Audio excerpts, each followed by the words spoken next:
After presumably a few up and down weeks, shall we say, Nigel Farage apparently has had a bit of good news. He's had a triumph. Well, what is that? Could it be more polling in his favour? Not quite, although reforms still are doing quite well and are more than likely going to be, hopefully, the next party in power when the election comes round. Although, let's face it, there is a bit of time between now and the election. But anyway, so what's going on then? Well, according to this, the article says that Nigel Farage is triumphant as he settles a huge debanking dispute with NatWest. And for anyone who doesn't know, Nigel Farage let's just say, got a bit peed off, as I'm sure we all would do, when, from what I remember, NatWest or Coots or whoever it was decided to kick him out of the bank and then seemed to start talking about his private affairs. But anyway, the banking giant has now said sorry to Nigel and is thought to have agreed to pay him an unspecified sum in damages. It just makes you wonder, doesn't it, how much that would be. I'm guessing then, obviously I could be wrong because they haven't said how much it is or give any indication or whatever.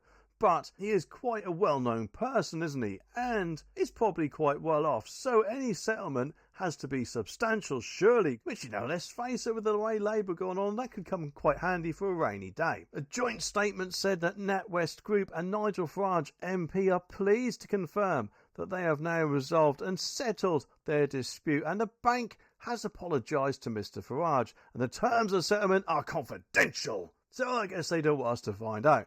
And Nigel probably is under some sort of disclosure where he can't tell anyone. At least maybe for some time. And let's face it, he probably wouldn't want people knowing anyway. Because that is his private affairs, isn't it? And Mr Farage became embroiled in a debanking saga in June 2023 after going public about his account being closed by Coots.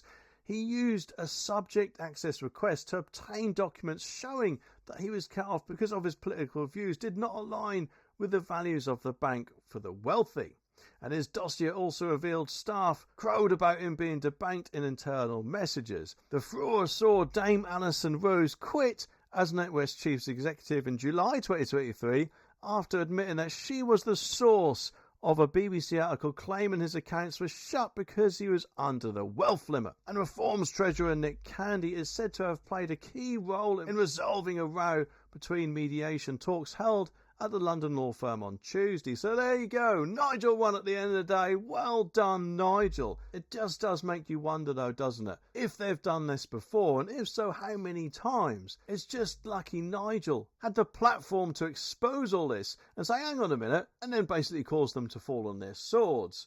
Either way though, I will be watching my bank accounts very closely from now on, or I actually do anyway. But things like this surely do need to be stopped. At the end of the day, you'd like to think, wouldn't you, that any bank would be happy if you put your money into them, regardless of who you are. And the fact that they had the audacity to do this in the first place was absolutely disgusting in my opinion. And let's face it, it probably hasn't done their profits any good either. But either way though, hopefully they'll never attempt to do anything like this in the future, because people should be able to bank with who they want to, regardless of what the bank thinks of their personal views, eh?